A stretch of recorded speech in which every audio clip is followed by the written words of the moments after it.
Colosenses 2:11. Pero antes vamos a pedir al Señor que bendiga nuestro estudio. Padre, te pedimos, Señor, en el nombre de Jesús, Señor, tú sabes lo que está sucediendo, tú sabes cómo están nuestros corazones, pero Padre, te pedimos que nos permitas movernos más allá de las circunstancias y poder prestar atención y escuchar tu voz, Señor. Realmente nadie necesita escuchar mi voz ni la voz de ningún ser humano. Lo que necesitamos escuchar es tu consejo, Señor, escuchar tu voz. Así que glorifícate, Señor, en el medio de todas las inconvenientes que estamos teniendo hoy, Señor, y unge este tiempo, Señor, que podamos escuchar tu voz y aprender de ti. Somos tuyos, Señor, dependemos de ti. Solo tú nos puedes hacer felices, solo tú nos puedes dar la salvación. Y solo tú nos puedes santificar para conocer cada día más de ti y darte a conocer, Señor. Somos tuyos. En el nombre de Jesús pedimos. Amén. Ok, bueno. Colosenses 2:11. Pero a manera de introducción, acuérdense que la iglesia de Colosas, la iglesia en la cual se le escribió esta carta, estaba siendo bombardeada por una mala doctrina que buscaba añadirle la suficiencia de Cristo, negando su preeminencia y su suficiencia para vida eterna, o lo que hemos venido entendiendo, que es la vida eterna, la felicidad que proviene de Dios. Y en vista de esto, Pablo les escribe una carta o epístola que hoy día conocemos como Colosenses, esta carta que estamos leyendo hoy. Y en el capítulo 2, Pablo le da 4 advertencias a la iglesia de Colosas y a nosotros por asociación. ¿Okay? La última vez estudiamos como la primera advertencia que Pablo le da a la iglesia, la veíamos un poquito antes de Colosenses 2:11, en Colosenses 2:8, donde decía: cuídense que nadie los cautive o corrompa con la vana y engañosa filosofía que sigue tradiciones humanas, la que va de acuerdo con los principios de este mundo y no conforme a Cristo. Y vemos que era básicamente filosofías humanas que niegan a Cristo y su palabra. Cualquier filosofía humana que no incluye a Cristo en la ecuación es desde lo que Pablo nos está advirtiendo, que no nos dejemos cautivar o corromper con esto. ¿Y por qué? Como veíamos en el versículo 9. Porque dice ahí que toda la plenitud de la divinidad habita en forma corporal en Cristo, y en Él, que es la cabeza de todo poder y autoridad, mira, ustedes han recibido esa plenitud. No se dejen cautivar por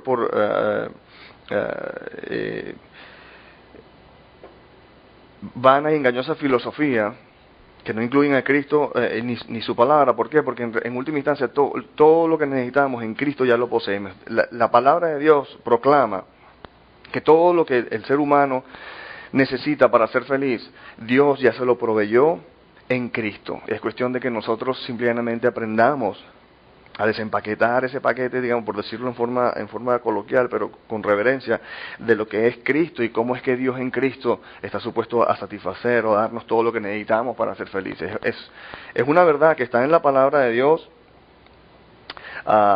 y simplemente debemos creerlo, pero el hecho de que nosotros no lo estamos disfrutando no dice que la palabra de Dios está equivocada, sino que hay algo equivocado o incorrecto en nosotros. Entonces es nuestra necesidad de que nosotros aprendamos a verdaderamente a disfrutar de lo que Dios dice que ya nos ha dado, ¿no? Y con eso en mente, sí, mira, todo lo que necesitamos en Cristo ya lo poseemos, y aunque esto es un poco de la prédica de la semana pasada, y ciertamente de la prédica que estuvimos estudiando hartamente en Efesios, quería hacer un poquito de repaso porque es demasiado importante. Todo lo que necesitamos en Cristo ya lo poseemos. ¿Cómo así? Mira, porque las necesidades básicas del alma humana encuentran su satisfacción en Cristo.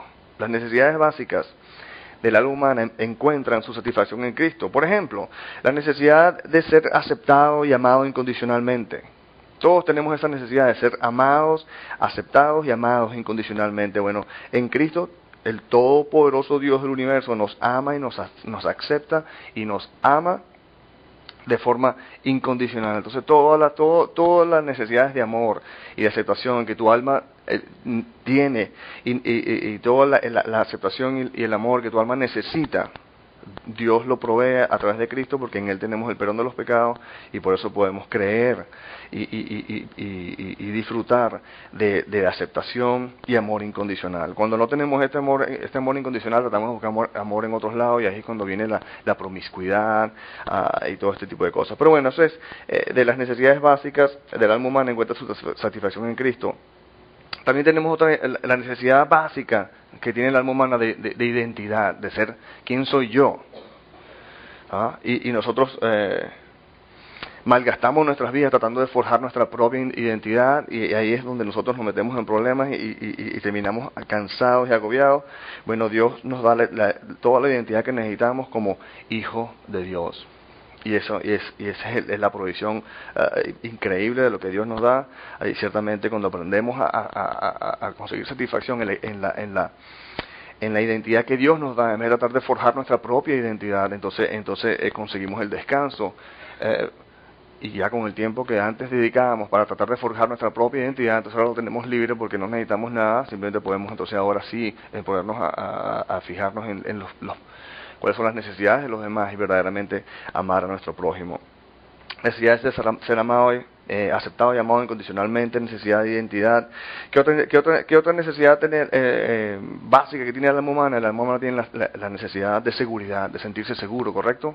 Todos queremos sentirnos seguros y tratamos de sentirnos seguros y para la seguridad buscamos tener bastante dinero, tratamos de tener ejércitos fuertes o queremos ser fuertes físicamente. Más que todo, típicamente buscamos seguridad en nuestro trabajo, nuestro dinero, nuestros ahorros, bueno, toda la seguridad que necesitamos es que Dios es soberano del universo y de mi vida. Y Él me ama. Son las dos cosas que tú y yo necesitamos saber. Tu alma necesita saber y creer que Dios es soberano de tu vida y que Él te ama. ¿Okay? Y que Él tiene la capacidad para proveer todas tus necesidades. Ciertamente no es que vamos a dejar de trabajar, pero simplemente nuestro descanso no está en tener bastante dinero, sino nuestro descanso es saber de que Dios es nuestro proveedor.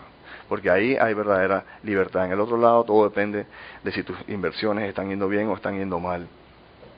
La necesidad de tener sentido y propósito para nuestra existencia, ¿no? Esa es la necesidad de tener sentido y propósito para nuestra existencia. Consigue su satisfacción en Cristo porque en Cristo nos damos cuenta que la razón de mi existencia es conocer a Dios y darlo a conocer. Y ese es el sentido de la vida que tenemos en Cristo, de aprender a disfrutar de Dios y darlo a conocer para que otros también disfruten de Él. Bueno, el punto es que todo lo que necesitamos en Cristo ya lo poseemos. Y por eso es que Pablo anteriormente nos estaba advirtiendo que no nos dejáramos engañar o cautivar con vana engañosa filosofía que no incluyen a Cristo y su palabra, porque toda la plenitud de la divinidad habita en forma corporal en Cristo y en Él, que es la cabeza de todo poder y autoridad, dice el versículo 8, que ustedes han recibido esa plenitud. Todo lo que necesitamos en Cristo ya lo poseemos. Pero hoy seguimos con la segunda advertencia, donde, como vamos a ver, Pablo nos advierte de tener cuidado con el legalismo. ¿Se han escuchado hablar de esa palabra, legalismo? Ciertamente, ¿no? Ok, el legalismo, vamos a ver aquí, entonces, en Colosenses 2, versículo 11, mira lo que dice Pablo, dice, además en Él, y obviamente estamos hablando de en Él, en Cristo, fueron, mira lo que dice ahí, circuncidados, no por mano humana, sino con la circuncisión que consiste en despojarse del cuerpo pecaminoso o de nuestra carne. Esta circuncisión, la circuncisión del corazón, la efectuó Cristo. Además en Él fueron circuncidados no por mano humana, sino con la circuncisión que consiste en despojarse del cuerpo pecaminoso. Esta circuncisión la efectuó Cristo. Entonces estamos hablando de circuncisión. Okay, la palabra de Dios habla aquí de circuncisión y habla de dos circuncisiones, una de que no la que se hace con las manos del ser humano, sino la que hace el Espíritu de Dios o la que hace Cristo. Mira, primero que nada, circuncisión, para que todos entendamos, porque esto está en la Biblia y es importante conocer estas cosas si queremos entender lo que la Biblia nos quiere decir. Pero la circuncisión es un procedimiento quirúrgico mediante el cual se elimina la carne o el prepucio que cubre la punta o el glande del órgano sexual masculino o pene, dejándolo permanentemente al descubierto. Ustedes probablemente, si tienen niños varones, han visto los diferentes niños que unos tienen circuncisión, otros no, entonces su órgano sexual se ve diferente. El propósito de todo esto, ¿por qué tengo que estar hablando de estas cosas aquí en el púlpito? Es porque la palabra de Dios habla de esto. Y a menos que entendamos qué produce esa circuncisión, no vamos a poder ver la analogía a lo que Dios está queriéndonos decir. El punto es el siguiente, que cuando al hombre se le hace la circuncisión, es decir, que se le elimina la carne, se elimina la carne que cubre la punta del órgano sexual masculino, dejándolo permanentemente al descubierto. Esto lo hace más limpio y más sensible. Okay, el punto es ese, que la circuncisión hace el órgano sexual masculino más limpio y más sensible, más sensible, menos que tienda a infecciones, porque está limpio al descubierto, y lo hace más sensible. En la Biblia la circuncisión simboliza la eliminación del pecado, porque es como fíjate que para que esto suceda se corta un pedazo de carne, ¿verdad? Dice, en la Biblia la circuncisión simboliza la eliminación del pecado o del viejo hombre, lo que da entrada a la persona al pueblo de Dios. Y Dios escogió la circuncisión del órgano sexual masculino como señal física o en el cuerpo del pacto entre Él y su gente. Okay, entonces Dios, y estas son las cosas que es importante que conozcamos, las tipografías, los ejemplos y cuál es la analogía que tiene en el ámbito espiritual para ti y para mí. Si bien la circuncisión se ha demostrado que es beneficiosa en forma simplemente médica, pues también tiene un trasfondo espiritual que nos dice algo. Mira, en cuanto a la realidad de que Dios escogió la circuncisión del órgano sexual masculino como señal física o en el cuerpo del pacto entre Él y su gente, lo vemos ahí en Génesis 17, empezando la Biblia, dice en el 17:7, dice, está hablando con Abraham, le dice, estableceré mi pacto contigo, Abraham, y con tu descendencia como pacto perpetuo por todas las generaciones. Yo seré tu Dios y el Dios de tus descendientes. Y en el versículo 13 le dices, todos sin excepción, tanto el nacido en casa como el que haya sido comprado por dinero, deberán ser circuncidados. De esta manera mi pacto quedará como una marca indeleble en la carne de ustedes, como un pacto perpetuo. Entonces fue algo que Dios escogió en su sabiduría y en su soberanía, escogió que este fuera la forma en que el varón hebreo, el varón de Israel, se diferenciara externamente de los demás, y porque la circuncisión era un símbolo de separación del mundo, de pureza y de lealtad al pacto con Dios. ¿Ok? Pero también la circuncisión del órgano genital masculino proporciona una poderosa metáfora, ¿no?, de lo que la Biblia llama la circuncisión del corazón, porque en realidad Dios proveyó esta cuestión en el cuerpo humano como algo, como una ilustración a algo que es más importante, que es lo que Dios quiere que entendamos, lo que es la circuncisión del corazón. Y la Biblia también habla de esto de la circuncisión del corazón. Y dice que es una figura del nacimiento espiritual. Una figura del nacimiento espiritual efectuado por el Espíritu de Dios, mediante el cual el corazón humano pasa a ser sensible a las cosas de Dios. Es decir, lo pasa de ser insensible a pasar a ser sensible a las cosas de Dios y estar comprometido e interiormente apartado para Dios, en lugar de ser tercamente resistente a Él. Entonces vemos como que la analogía de la circuncisión física que hace el órgano sexual masculino más limpio y más sensible, la circuncisión más importante, que es la del corazón humano, hace también el corazón humano más puro en cuanto a buscar la voluntad de Dios en su vida, y lo hace más sensible a las cosas de Dios.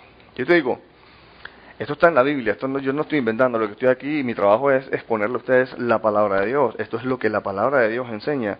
En Ezequiel 36:25 dice, y esto es una promesa que hace el Señor, le dice, los rociaré con agua pura y quedarán purificados, los limpiaré de todas sus impurezas e idolatrías, les daré un corazón un nuevo corazón y les infundiré un espíritu nuevo. Les quitaré ese corazón de piedra que ahora tienen y les pondré un corazón de carne o un corazón más tierno. Dice el versículo 27 de Ezequiel 36, dice, infundiré mi espíritu en ustedes y haré que sigan mis preceptos y obedezcan mis leyes. El punto es que ¿quién lo hace? El Señor lo hará. Dice, infundiré mi espíritu en ustedes y haré, como que al hacer esto, haré que ustedes sigan mis preceptos y obedezcan mis leyes. No es, tú sabes, con una pistola de obedéceme, sino que les voy a poner mi espíritu en ustedes y voy a abrir, como que les voy a abrir el ámbito espiritual, en realidad, de aprender a poder verdaderamente disfrutar de mí, de manera que ustedes vayan a querer conocer cuál es mi voluntad y ustedes vayan a querer, de una forma sobrenaturalmente natural, querer obedecerme. Deuteronomio 36, lo pongo aquí en la Nueva Biblia de las Américas, de los hispanos, perdón, dice, además el Señor tu Dios, dice, Deuteronomio 36, dice, además el Señor tu Dios circuncidará tu corazón y el corazón de tus descendientes para que ames al Señor tu Dios con todo tu corazón y con toda tu alma, a fin de que vivas. ¿Quién hace la circuncisión del corazón? El Señor, dice, además el Señor tu Dios circuncidará tu corazón, y no solo el tuyo, sino el de tus descendientes. Es una promesa de Dios que vemos ahí en la palabra. Pero la circuncisión del corazón o nacimiento espiritual también da evidencia de nuestra verdadera salvación y comunión con Dios. Sí, porque mira, en Jeremías fíjate, Jeremías, mira lo que le dice aquí al pueblo de Israel que estaba en desobediencia. Dice, vienen días, afirma el Señor, en que castigaré al que solo haya sido circuncidado del prepucio.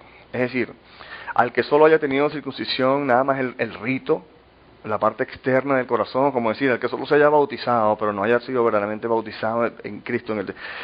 El que haya solo sido circuncidado en prepucio, llegue hoy el día en que lo castigaré. Dice, castigaré a Egipto, Judá, Edom, Amón, a Moab y a todos los que viven en el desierto y se rapan las sienes. Todas las naciones, porque todas las naciones son incircuncisas, pero el pueblo de Israel es incircunciso de corazón. Entonces el corazón, el punto es que Dios está detrás, no solo de que tú cumplas un ritual físico, sino que ese ritual físico que está apuntando a una realidad espiritual, esa realidad espiritual tú la obtengas y la tengas. Entonces, fíjate que Dios dice, los que solo han sido circuncidados del prepucio, o digamos físicamente, pero que no han sido hechos, no son circuncisos de corazón. Romanos 2, en el Nuevo Testamento, también Pablo habla de esto. En Romanos 2:28 dice, lo exterior no hace nadie judío. Y aquí en el contexto de alguien judío es alguien, un hombre de Dios, o una persona de Dios. Lo exterior no hace a nadie judío, ni consiste la circuncisión en una señal en el cuerpo. El verdadero judío o el verdadero hombre de Dios lo es interiormente, y la circuncisión es la del corazón, la que realiza el espíritu, no el mandamiento escrito. Al que es judío así lo alaba Dios y no la gente. Sí, fíjate que dice, el verdadero judío lo es interiormente y la circuncisión es la del corazón, la que realiza el espíritu. Entonces fíjate, eso es lo que está hablando Pablo hoy. De regreso aquí a Colosenses 2, donde dice en el versículo 11, esta circuncisión, la circuncisión del corazón, la efectuó Cristo. Pablo, ¿qué es lo que está diciendo con todo esto? Porque le tuve que dar preámbulos de circuncisión y todo esto, las dos diferentes circuncisiones, pero ahora, conociendo este preámbulo, o este contexto, podemos ver que Pablo aquí, de regreso aquí con Colosenses, nos está diciendo, esta circuncisión, la circuncisión del corazón, por las cuales ustedes ya han pasado, que esa es lo que está, la asunción que Pablo está haciendo. Esta circuncisión la efectuó Cristo. No, por decir, no es ningún plan legalista ni nada que ustedes pudieran hacer por ustedes mismos. Dice, ustedes la recibieron, y fíjate lo que dice, ustedes la recibieron al ser sepultados con Él en el bautismo. En Él también fueron resucitados mediante la fe en el poder de Dios, quien lo resucitó entre los muertos. Antes de recibir esa circuncisión, ustedes estaban muertos en sus pecados. Sin embargo, Dios nos dio vida en unión con Cristo, o nacimiento espiritual, al perdonarnos todos los pecados y anular la deuda que teníamos pendiente por los requisitos de la ley. Y mira, Si no estaban entendiendo nada y se perdieron en la parte de la circuncisión, presten atención acá, porque esto es importante. El punto es que nosotros necesitamos tener un nacimiento espiritual, una realidad espiritual. Una ritualidad y cumplir con ciertos ritos que no significan nada para ti. Todos estos ritos apuntan a unas realidades que son las que tú y yo debemos disfrutar. Y la realidad de haber nacido de nuevo, de haber recibido una circuncisión del corazón, dice, esta circuncisión la efectuó fue Cristo. ¿Cómo la efectuó? Mira, bueno, ustedes la recibieron al ser sepultados con él el bautizo, y hemos hablado de esto, que esto habla de nuestro arrepentimiento. Sepultadas porque dice, bueno, yo no soy una persona independiente de Dios, yo ahora estoy, ese hombre, esa persona que tiende a la independencia de Dios, la hundimos, la enterramos en el bautizo, que hemos visto en el bautizo es como un entierro, enterramos a ese viejo hombre y lo que sale es una persona que en la medida de sus posibilidades está dispuesta y gustosa de buscar cuál es la voluntad de Dios para obedecerla. En él también fueron resucitados mediante la fe en el poder de Dios, quien lo resucitó entre los muertos, porque la razón por la cual tú y yo tenemos vida con Cristo es porque Cristo resucitó, porque hemos visto que si Cristo no resucitó, entonces todo esto que estamos hablando es puras fábulas. Pero dice, en el versículo 13 ahí dice, antes de recibir esa circuncisión ustedes estaban muertos en sus pecados. Antes que el Espíritu de Dios haga esta operación en el corazón humano, donde pone las cosas de Dios y hace las cosas de Dios reales y pone nuestros corazones sensibles a las cosas de Dios, nos estábamos muertos, separados de Dios, incapaces de disfrutar de Él por nuestros pecados, por el peso de nuestra culpa. Sin embargo, Dios nos dio vida en unión con Cristo, o nacimiento espiritual, cuando, al perdonarnos todos los pecados y anular la deuda que teníamos pendiente por los requisitos de la ley. Yo hago esta pregunta. Acorde a estos versículos, ¿cuándo nacemos de nuevo? ¿Cuándo Dios nos da vida en unión con Cristo? Mira, claramente el versículo 13 y 14 nos lo dicen. Dice, Dios nos dio vida en unión con Cristo, nos dio vida espiritual al perdonarnos todos los pecados y anular la deuda que teníamos pendiente por los requisitos de la ley. Al perdonar nuestros pecados es cuando nosotros recibimos y creemos en el perdón de los pecados. Cuando tú por fe en Jesucristo recibes el perdón de los pecados, ¿eso qué significa? Cuando tú crees que tu pecado ha sido perdonado, no porque tú te portes bien, sino por lo que Cristo hizo por ti. Eso elimina el peso de tu culpa y eso es lo que, así es como cuando Dios te da revelación para verdaderamente creer que todos tus pecados han sido perdonados. Acuerda a esta palabra. Dice que ahí es cuando Dios nos hace nacer de nuevo. Mira, el nacimiento espiritual definitivo, porque no estamos hablando de que el Espíritu de Dios se mueva en tu vida de una forma, temporal, o qué sé yo, pero el nacimiento espiritual definitivo como hijo de Dios para siempre sucede cuando la persona recibe por fe en Jesucristo el perdón de sus pecados. No cuando ora una oración, sino cuando cree. Y aquí voy en contra de la corriente, pero mira, la salvación es por fe, no por obras, dice Efesios 2.8, ¿cierto o falso? La salvación es por fe, no por obras. Si la gente se salvara por recitar unas palabras que les dictamos, seríamos hechiceros. ¿Ok? Tratar de salvar a una persona haciéndola repetir una serie de palabras predeterminadas, eso es Harry Potter, eso es hechicería. Ciertamente, no, porque es que la Biblia dice, la salvación es por fe, no por obras. Y como les dije ya, acorde a lo que estamos viendo en estos versículos, Dios nos dio vida en unión con Cristo al perdonarnos todos los pecados. El nacimiento espiritual definitivo como hijo de Dios para siempre sucede cuando la persona recibe por fe en Jesucristo el perdón de sus pecados. El punto es que Dios es soberano en la fe. Nosotros no podemos decidir tener fe. Nosotros lo más que podemos hacer es decidir utilizar la fe que ya hemos recibido. Y la palabra dice que Dios ya nos ha dado a todo ser humano cierta cantidad de fe necesaria para arrepentirnos. Y cuando nosotros nos arrepentimos, esa es la condición que Dios pide o Dios da para darnos más fe. ¿Ok? Entonces, en forma un poco de paréntesis, pero quería que quedara claro que nosotros nacemos de nuevo es cuando nosotros creemos que todos nuestros pecados han sido perdonados. Mira, continúa ahí en el versículo 14, dice, Él anuló esa deuda que nos era adversa clavándola en la cruz. Así desarmó a los poderes y a las potestades y por medio de Cristo los humilló en público al exhibirlos en su desfile triunfal. Cuando aquí habla de que el punto es que Jesucristo, el enemigo creía que tenía Jesucristo, le había, como dice, malogrado el plan. porque lo clavó en una cruz. Pero lo que no se ha dado cuenta es que al Jesucristo morir en la cruz, más bien estaba proveyendo a los seres humanos el perdón de sus pecados completo y definitivo. Y cuando dice que ahí Jesucristo anuló nuestra deuda, la que nos era adversa, la deuda que está en contra de nosotros, clavándola en la cruz, es una forma de decir, bueno, que básicamente la lista de todos nuestros pecados fue teñida y borrada, imposible de leer con la sangre de Jesucristo, y así desarmó a los poderes y a las potestades. Estos de poderes y potestades, cuando la palabra habla de poderes y potestades, está hablando aparentemente de las fuerzas malignas del diablo, del enemigo, se organizan en diferentes poderes y potestades. Lo que está hablando aquí, que las fuerzas malignas que obran contra tu alma, Cristo las desarmó.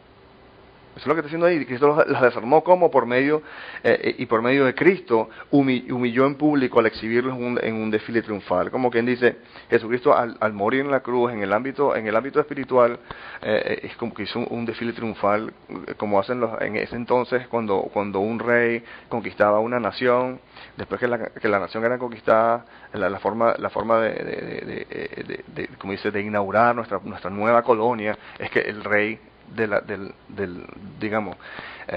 del país conquistador entraba en un desfile triunfal, como una forma así humillante para que todos los demás han sido subyugados y ahora son mis súbditos. Entonces es como que la figura de lo que la Biblia nos está dando es que en cuanto al poder del enemigo de molestarte, y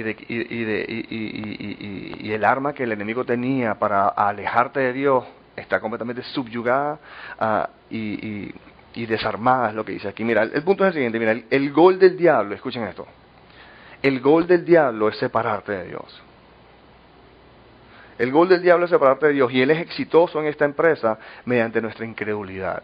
Por eso es que la salvación es por fe, porque Dios te ama, y Dios ya envió a Cristo, y ya Cristo pagó por los pecados del mundo. Lo que te mantiene a ti separado de Dios es tu incredulidad.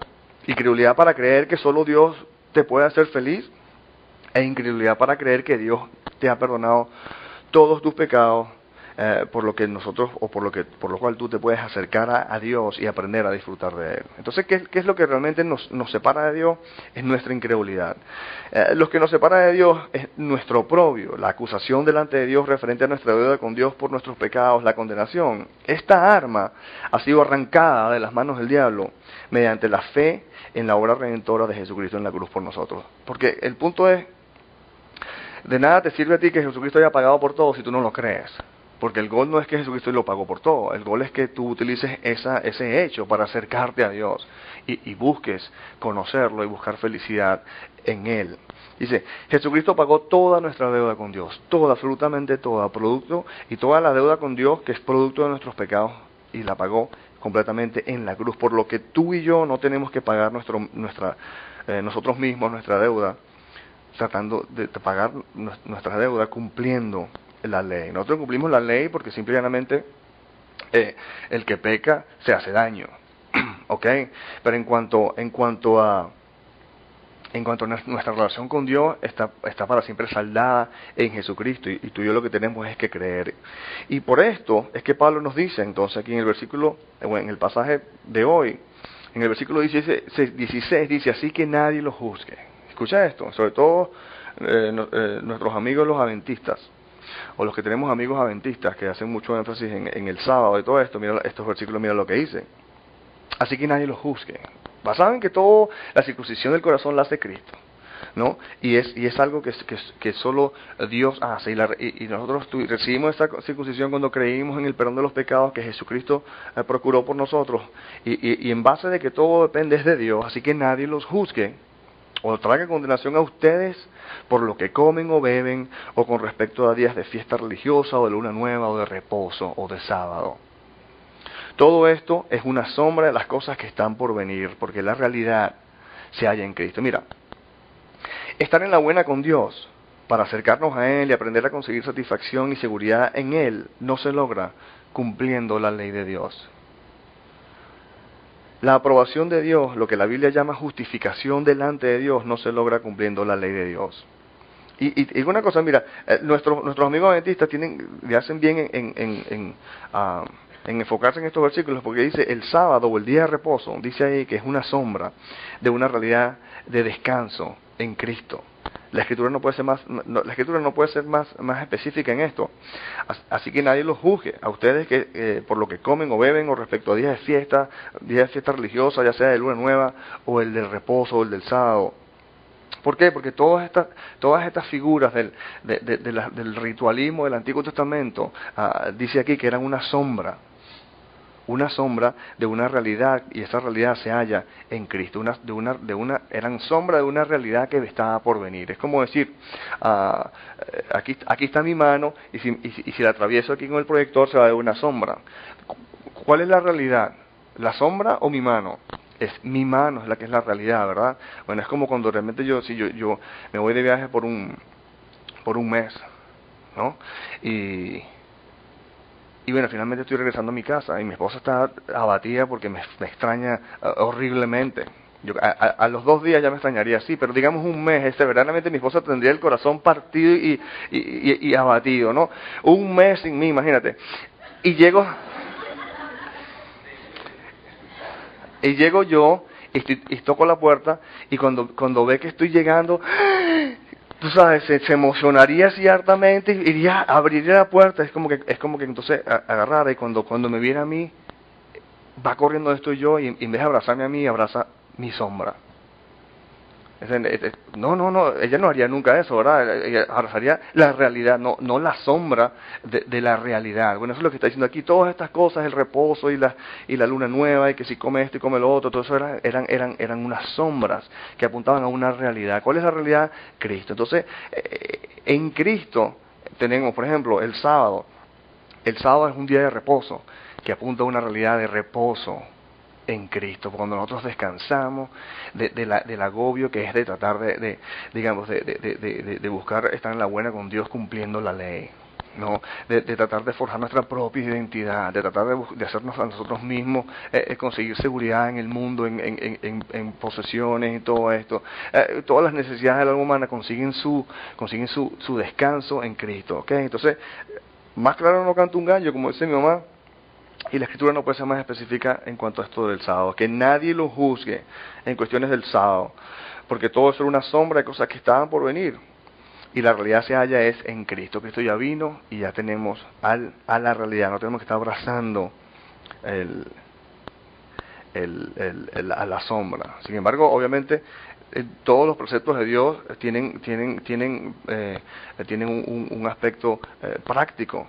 Y cuando Dios dice que descansen una vez a la semana, un día a la semana que no se trabaja, te haces bien que tú observes un día de descanso y no trabajes todos los días de la semana.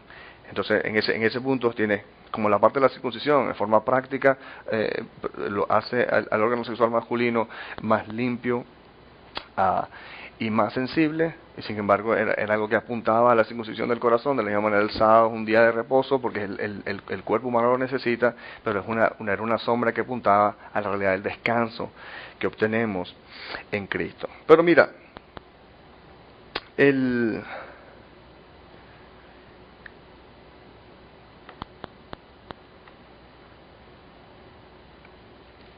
forma general, la advertencia, ¿cuál es? Es cuidado con el legalismo.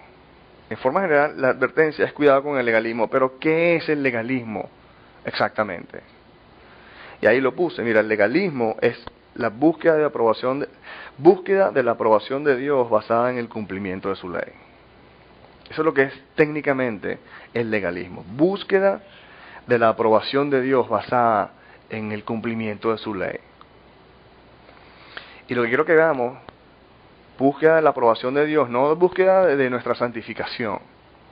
Que veamos, como ya vamos a ver, eso están en dos planos diferentes, pero la búsqueda de la aprobación de Dios basada en el cumplimiento de su ley. Es decir, el corazón incrédulo que dice, bueno, si quiero estar en la buena con Dios, mejor me porto bien y sigo su ley. Y si no sigo su ley, me siento que estoy en la mala con Dios. Si sigo su ley, me siento que estoy en la buena con Dios. Eso es lo que es legalismo, la búsqueda de aprobación de Dios basada en el cumplimiento de su ley. Lo que quiero que veamos claramente es que este no es el plan de Dios. Y te digo, suena así como que, ¿cómo? Bueno, mira lo que dice la palabra de Dios, mira, en Hechos 13:38. En Hechos, bueno, sí, 13:38. Por tanto, hermanos, sepan que por medio de Jesús se les anuncia a ustedes el perdón de los pecados, dice Pablo. Dice, ustedes no pudieron ser justificados de esos pecados por la ley de Moisés, pero todo el que cree es justificado por medio de Jesús. ¿Qué nos dice ahí? Ustedes no pudieron ser justificados de sus pecados por la ley de Moisés o por cumplir la ley de Moisés. Luego dice, en Gálatas 2:16. Gálatas 2:16 dice, sin embargo, al reconocer que nadie es justificado por las obras que demanda la ley, sino por la fe en Jesucristo, también nosotros hemos puesto nuestra fe en Cristo Jesús para ser justificados por la fe en Él y no por las obras de la ley. Mira, porque dice aquí que más categóricamente no lo puede decir, porque por estas, las obras de la ley, nadie será justificado. Nadie será justificado por cumplir las obras de la ley. Gálatas 3:11. Ahora bien, es evidente que por la ley nadie es justificado delante de Dios, porque el justo vivirá por la fe. ¿Ok? Entonces,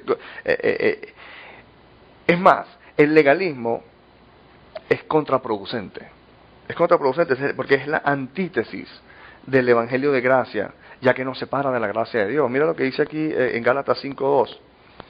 Dice, escuchen bien, yo, Pablo, les digo que si se hacen circuncidar, porque el tema con lo que está hablando aquí de contexto es que uno se salva por fe, y estás en la buena con Dios por fe, pero entonces llegaron los religiosos en este momento, en este punto, a la gente de Gálatas, o de Galacia, y les están diciendo que si quieres ser cristiano, si fe en Jesucristo, pero también tienes que seguir la ley de Moisés. Y Pablo está diciendo aquí, mira, si usted, y la ley de Moisés es la parte de que tienen que circuncidarse, los ritos de todo, ¿es por fe o es por obra? No, es pura fe.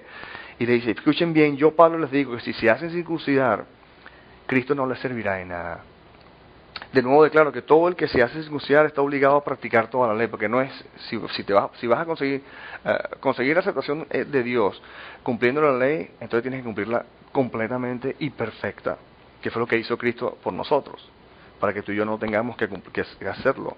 Dice, en el versículo 4 dice, aquellos entre ustedes que tratan de ser justificados por la ley, ustedes que quieren hacer legalistas, han roto con Cristo y han caído de la gracia. Entonces, el legalismo es la antítesis del Evangelio de gracia, de la gracia de Dios, ya que esta actitud de incredulidad nos separa del legalismo. Búsqueda de la aprobación de Dios basada en el cumplimiento de la ley, en última instancia, es la antítesis del Evangelio de la gracia de Dios, donde es Dios el que hace las cosas por nosotros, y es basada en el poder de Dios, ya que esta actitud nos separa de la gracia de Dios. Mira,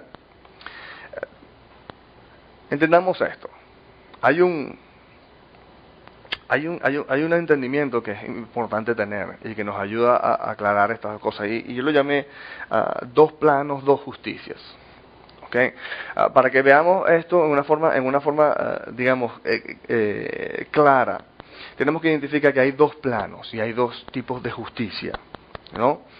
El plano vertical delante de Dios, ¿ok? Y tenemos el plano horizontal delante de nuestro prójimo. Dos planos que van a ver dos tipos de justicia. En el plano vertical delante de Dios y en el plano horizontal delante de nuestro prójimo. Son dos planos diferentes. Mira, bíblicamente Pablo lo pone de esta manera. En Hechos 24:16 dice, en todo esto procuro conservar siempre limpia mi conciencia delante de Dios y delante de los hombres. Dos planos. Jesucristo lo pone de esta manera en Mateo 22:36, cuando le pregunta, maestro, ¿cuál es el mandamiento más importante de la ley? Dice, ama al Señor tu Dios con todo tu corazón, con todo tu ser, con toda tu mente. Le respondió Jesús, este es el primero y el más importante de los mandamientos, pero el segundo más importante se parece a este. Ama a tu prójimo como a ti mismo.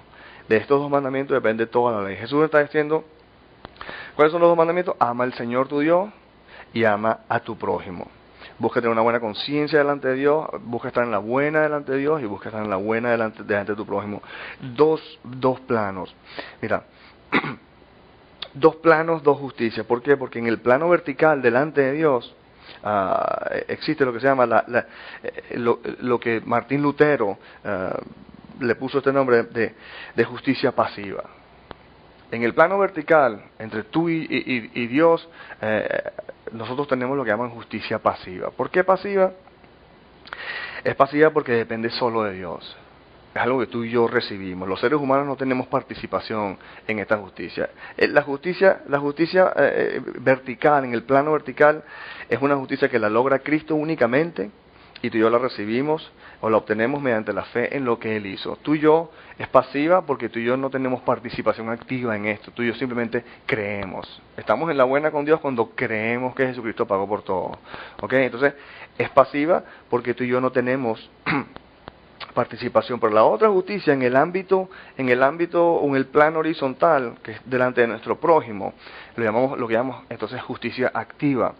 Y esta justicia es activa porque aunque también depende de Dios, nosotros en esta sí tenemos participación. Es activa porque depende de Dios, pero los seres humanos sí tenemos participación en ella. Se obtiene mediante obras que son fruto de la fe en Jesucristo. Por eso es que depende de Dios, porque siempre son frutos de nuestra fe, pero nosotros tenemos participación en ella, porque ahí sí nuestra obediencia es necesaria para producirla. Tú estás en la buena con Dios con pura fe, pero tu pura fe con Dios no va a lograr que tú te lleves bien con tu prójimo. Si tú lo engañas, si tú le sacas la vuelta a tu esposo, si tú robas o matas, no vas a estar en la buena con tu prójimo. Okay, entonces pero tenemos que diferenciarlo en el ámbito, en el plano vertical obtenemos justicia pasiva porque es algo que se recibe en la cual tú y yo no tenemos participación. En cambio, justicia activa, y vamos a ver cómo esto se utiliza en el contexto bíblico para ver cómo funciona esto cuando estamos leyendo las Escrituras. Pero fíjate que dice es activa porque nosotros sí tenemos participación. Pero en Gálatas 5:6 dice, en Cristo Jesús de nada vale estar o no estar circuncidado. Lo que vale es la fe que actúa o se expresa mediante el amor. ¿Ok? Entonces, vemos cómo funciona esto, los frutos que nos dan justicia delante, que nos ponen en la buena con nuestro prójimo, es algo que tú y yo hacemos, pero lo hacemos porque como expresión de nuestra fe. Mira, el problema del legalismo es cuando confundimos estos planos. Cuando confundimos estos dos planos, mira, nuestras buenas obras no son para Dios. Cuando tú y yo nos portamos bien y hacemos nuestras buenas obras, no es para complacer a Dios, en el sentido de que para que Dios no esté molesto conmigo. Lo único que aplaca la ira de Dios en contra tuyo no es que tú te portes bien. Lo que aplaca la ira de Dios en contra tuyo es que Cristo pagó por todo. Ahora, las consecuencias de tu pecado, eso es otra dinámica. Pero en cuanto a tu estar en la buena con Dios, no depende de que tú te portes bien, porque el aplacar la ira de Dios contra tu pecado depende de Cristo y de la eficacia de su sacrificio en la cruz. Nuestras buenas obras no son para Dios en el plano vertical, sino para nuestro prójimo. La razón por la cual nosotros estamos supuestos a dar frutos de buenas obras no son para Dios, sino son para nuestro prójimo en el plano horizontal. ¿Quién necesita nuestras buenas obras? Quien necesita nuestras buenas obras es nuestro prójimo en el plano horizontal, no Dios en el plano vertical. En el plano vertical, entre Dios y los hombres, todas las cuentas han sido saldadas en forma absolutamente completa y definitiva por el sacrificio de Jesús en la cruz. Y nada puede cambiar esta realidad. Somos amados y aceptados por Dios eternamente gracias a Jesucristo. La fe, justicia en el plano vertical se obtiene única y exclusivamente por fe. ¿Okay? Tú lo que tienes es que creer que Dios ya te perdonó y así puedas disfrutar de comunión con Él. Pero de hecho mira, toda justicia vertical o horizontal se obtiene por fe. Lo que pasa es que en el plano vertical nosotros no tenemos participación, pero en el plano horizontal sí. Mira, nuestras buenas obras son un fruto de nuestra fe en Jesucristo. En el plano horizontal, ahora que estamos hablando de la justicia o el estar en la buena con nuestro prójimo, viene por fe, pero nosotros tenemos participación. Nuestras buenas obras porque nuestras buenas obras son un fruto de nuestra fe en Jesucristo. Nuestras buenas obras en plano vertical delante de Dios, justicia pasiva, son un fruto de nuestra fe en Jesucristo, el plano vertical delante de Dios o justicia pasiva. Mira cómo lo pone Pablo en Filipenses 1:9. Esto es lo que pido en oración, dice Pablo para la iglesia. Dice, que el amor de ustedes abunde cada vez más en conocimiento y en buen juicio. El amor de ustedes, el fruto de la realidad de que han sido justificados por fe en Jesucristo, y cada vez en la medida que a través de esa justificación se conectan con Dios y aprenden a recibir cada día más felicidad de Dios, en esa forma, eso va a producir en ustedes amor, o la capacidad de amar al prójimo. Entonces yo pido en oración que el amor, el fruto del Espíritu, como dice la palabra, abunde en ustedes cada vez más en conocimiento y en buen juicio, para que disciernan lo que es mejor, y fíjate, y sean puros e irreprochables para el día de Cristo, el plano vertical, delante de Dios, justicia pasiva. El ser puro delante de Dios, el día final habla de que mantengamos nuestra fe y entendamos que somos perfectamente aceptados delante de Dios por fe. Pero el versículo 11 dice, y llenos del fruto, fíjate que dice, del fruto de justicia que se produce por medio de Jesucristo. ¿Cómo se produce el fruto de justicia? De justicia horizontal, de justicia de estar en la buena con nuestro prójimo. En el plano horizontal, delante de nuestro prójimo, lo que llaman justicia activa, es por medio de fe en Jesucristo para gloria y alabanza de Dios. Mira, Dios es glorificado en el plano horizontal mediante nuestras buenas obras, que son un fruto de nuestra fe en lo que Él ha hecho por nosotros en el plano vertical. Entonces todo depende de que nosotros entendamos claramente de que hemos sido reconciliados con Dios por Jesucristo y únicamente por Él. Y que nos estemos estables y arraigados en esa verdad que nos permite acercarnos a Dios en todo momento. No depende de que tú te portes bien o te portes mal. Ahora, el tu poder disfrutar de eso, sí depende sí va a depender en el plano horizontal de que tú, Dios sea verdaderamente tu rey y el que te dice cómo, te enseñe cómo vivir. Pero en cuanto a eliminar su ira contra tuya, es simplemente solo Jesucristo la elimina. Ahora, cuando nosotros entonces tenemos esta conexión con Dios en la cual nosotros aprendemos a conseguir satisfacción en Él, eso nos habilita a nosotros a amar a nuestro prójimo, y eso es lo que nos da entonces a nosotros a justicia, o estar en la buena con nuestro prójimo. Pero fíjense que estar en la buena con nuestro prójimo, aunque nosotros tenemos participación, es en última instancia también una obra de Dios, porque proviene o es producida por la fe en Jesucristo. Y Dios es glorificado en la medida en que nuestras buenas obras producen este fruto. Y fíjate esto, mira, mediante nuestras buenas obras Dios se glorifica bendiciendo el mundo y atrayéndolo a Él. Porque es cuando nuestra fe en el ámbito vertical nos permite disfrutar de Dios, que entonces nosotros vamos a poder entonces amar al mundo, y en esa forma Dios es glorificado. Además, Jesucristo lo enseñó en Juan 15, ¿se acuerdan? Donde dice, mi Padre es glorificado cuando ustedes dan mucho fruto y muestran así que son mis discípulos. Mira, no confundamos estos dos planos, el plano vertical y el plano horizontal. Mira, el plano vertical, nuestra justicia delante de Dios no depende de nosotros. ¿Ok? Esta fue en forma completa y definitiva, asegurada eternamente por Jesucristo con su obra redentora en la cruz. Nosotros somos eternamente aceptados y bienvenidos en la presencia de Dios gracias a Jesucristo únicamente. ¿Ok? No confundamos estos dos planos, o no vamos a poder disfrutar entonces de la paz de Dios. Dice, si confundimos estos dos planos, nuestras buenas obras van a tener no el aroma de Cristo, como dice la Escritura, sino el aroma pestilente de nuestra carne, que nos glorifica a nosotros mismos. Porque cuando nuestras buenas obras están energizadas únicamente por el poder tuyo, el poder de tu carne, y no por la fe en la satisfacción que estás consiguiendo de Dios, entonces tus buenas obras vienen cargadas con orgullo, vienen cargadas con el aroma pestilente de nuestra carne, en vez de venir cargada, como dice la palabra, con el aroma de Cristo. Mira, cuidado con el legalismo. La búsqueda de la aprobación de Dios basada en el cumplimiento de su ley, el legalismo, es la antítesis del Evangelio de la gracia de Dios, ya que nos separa de ella. Gálatas 5:4, aquellos de ustedes que tratan de ser justificados por la ley han roto con Cristo y han caído de la gracia. Amén. Padre, te damos gracias, Señor. Te bendecimos, te glorificamos, Padre.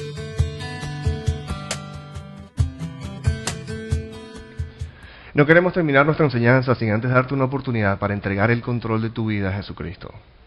No estoy hablando acerca de hacerte religioso o de afiliarte a alguna iglesia en particular. Estoy hablando acerca de conseguir verdadera vida, paz y gozo a través de una relación personal con el Señor Jesucristo. Si estás decidido, Repite conmigo: Señor Jesucristo, me arrepiento de todos mis pecados. Te pido que entres en mi vida. Sé mi Señor y Salvador. Ahora que formalmente le has entregado tu vida a Jesucristo, entiende lo siguiente: Jesucristo guía a su pueblo a través de su palabra, la Biblia. Por lo que te exhorto vehementemente a congregarte en una iglesia donde se enseña la palabra de Dios, para que crezcas en la libertad que solo Jesucristo puede darte. Él mismo enseñó en Juan 8, 31 y 32 que los que se mantienen fieles a sus enseñanzas conocerán la verdad, y la verdad los hará libres. Que Dios te bendiga y recuerda: eres amado, eres amado, eres amado.